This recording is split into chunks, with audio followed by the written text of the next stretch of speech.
வணக்கம் நண்பர்களே. நம்ம டிஸ்க்ளைமர் எடுத்துக்கிறோம். நம்ம ஆத்தரைஸ்டு அட்வைசரோ, புரோக்கரோ, ரிசர்ச் அனாலிசிஸ்டோ கிடையாது. நம்ம இங்க பேசக்கூடியது எல்லாமே தகவலா மாத்திரமே பார்க்கப்பட வேண்டும். இது யாருக்கும் முதலீடு சம்பந்தமாகவோ, பங்குகள வாங்கவோ, விற்கவோ நம்ம எந்த ஆலோசனையும் கொடுக்கப்படல. எல்லா தொழில்லயும் ரிஸ்க் இருக்கும். ரிஸ்க்க புரிஞ்சுட்டு எச்சரிக்கையோட தொழில் செய்யும்போது எல்லாமே நல்லா இருக்கும். நம்மள ஆதரிக்கிற அனைத்து நல்ல உள்ளங்களுக்கும் நன்றி. வளமுடன் வாழ்க. வணக்கம் நண்பர்களே. நம்ம S&P 500ல இருக்கக்கூடிய ஒரு ஸ்டாக்குக்கா ஆனுவலைஸ்டு அனாலிசிஸ் பார்ப்போம். அந்த வரிசையில நம்ம இப்ப ஆப்பிள் இண்டஸ்ட்ரீஸ், ஆப்பிள் இன்கார்ப்பரேஷன்ல இருந்தே நம்ம ஆரம்பிக்கிறோம்.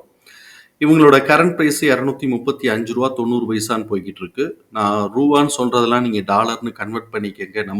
நம்ம ஊர்ல இருக்கிற மாதிரியே தான் நமக்கு பழக்கம் வரும். அது கொஞ்சம் கொஞ்சம் அட்ஜஸ்ட் பண்ணிக்கங்க நீங்க.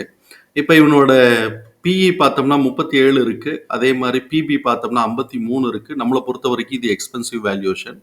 இதுல நமக்கு என்ன புரிதல் அப்படின்னு சொன்னா இபிஎஸோட டிடிஎம் லெவல் எப்ப ஸ்டாக்னேட் ஆச்சுனாலோ இல்லாட்டி டிக்ரீஸ் ஆக ஆரம்பிச்சதோ அப்போ நமக்கு ஒரு பெரிய கரெக்ஷன் வர்றதுக்கான வாய்ப்பு இருக்குங்கிறத புரிதலுக்குள்ள எடுத்துட்டு அந்த ஸ்டாக்ல நம்ம இந்த முடிவு எடுக்கணும்.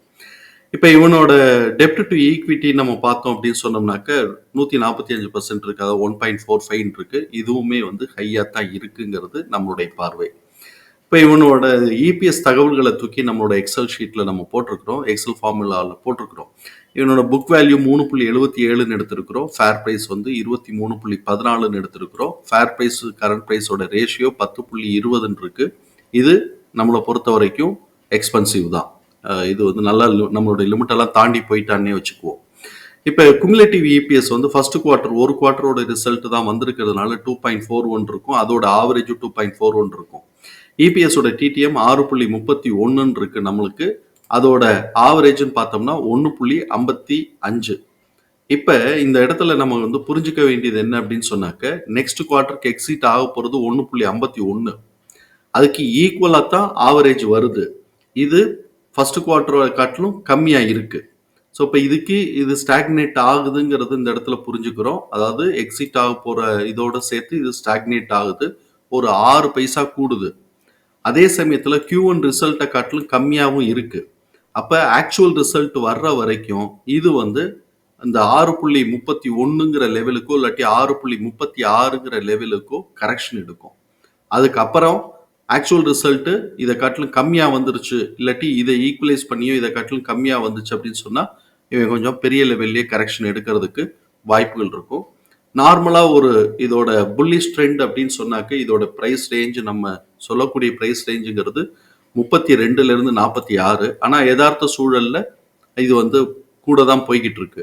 அப்படி இருக்கும்போது நம்ம எக்ஸ்பனன்ஷியல்ல போய்கிட்டு இருக்கிறதுனால எக்ஸ்பனன்ஷியலோட பிரைஸ் ரேஞ்சை நான் சார்ட்ல மார்க் பண்ணியிருக்கிறேன்.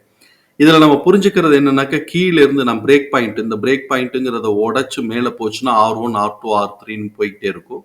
ஸோ இப்போ அந்த பிரேக் பாயிண்ட்ல இருந்து நான் வரேன். பிரேக் பாயிண்ட்டை 3ஆ பிரிச்சிருக்கிறேன். பிரேக் பாயிண்ட் லோ வேல்யூங்கிறது லோ பிரைஸ் ரேஞ்சுங்கிறது 24 to 27.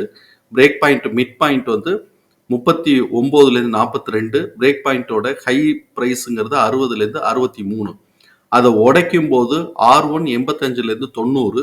அந்த இடத்துல அவன் ட்ரெண்ட் ரிவர்ஸ் ஆகுறானான்னு பார்க்கணும். அதுக்கப்புறம் அதையும் உடைச்சு போனான்னா R2 158ல இருந்து 165.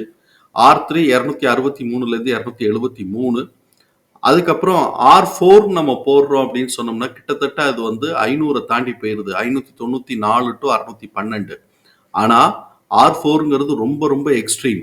அதுக்கு முன்னாடி நம்ம 2 மிட் பாயிண்ட் நம்ம பார்க்க வேண்டியிருக்கு. முதல் மிட் பாயிண்ட் 329ல இருந்து 341. ரெண்டாவது மிட் பாயிண்ட் 428ல இருந்து 442. இதை உடைச்சு போனா தான் நம்ம R4 போறதுக்கான வாய்ப்புகள் இருக்கும்.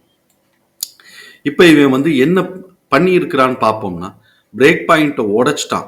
பிரேக் பாயிண்ட்டை உடைச்ச உடனே R1 போயிட்டு திருப்பி பிரேக் பாயிண்ட் லெவல்லே ஒரு கரெக்ஷன் எடுத்துட்டு R2 போயிட்டு திருப்பி மிட் பாயிண்ட் வரைக்கும் ஒரு கரெக்ஷன் எடுத்துட்டு அதுக்கப்புறமா அவன் என்ன பண்றான், மிட் பாயிண்ட் வரைக்கும் போய் மிட் பாயிண்ட் உடைச்ச உடனே R3யோட பாட்டம் லைன் கிட்டக்க போயிட்டு ஒரு $3 எரர்ல கிட்டக்க போயிட்டு இப்ப இந்த மிட் பாயிண்டோட ரிவர்ஸ் எடுத்து மேல போறதுக்காக பாக்குறான். ஆனா நமக்கு இங்க வந்திருக்கிறது என்ன வந்திருக்கு, இது பார்த்தோம் அப்படின்னு சொன்னா 1.57 தான் ஆவரேஜ் டிடிஎம் வருது. இது எக்ஸிட் ஆக போறதுக்கு ஈக்குவலா ஆல்மோஸ்ட் ஈக்குவலா இருக்கு, ஒரு 4 பைசா வித்தியாசத்துல. அதே சமயத்துல Q1 காட்டிலும் கம்மியா இருக்கு. இப்ப என்ன நடக்கிறதுக்கு வாய்ப்பு இருக்கும் அப்படின்னு சொன்னா முதல்ல இவன் கரெக்ஷன் வர்றதுக்குனாக்க ஈக்குவலைட் ஆயிட்டான்.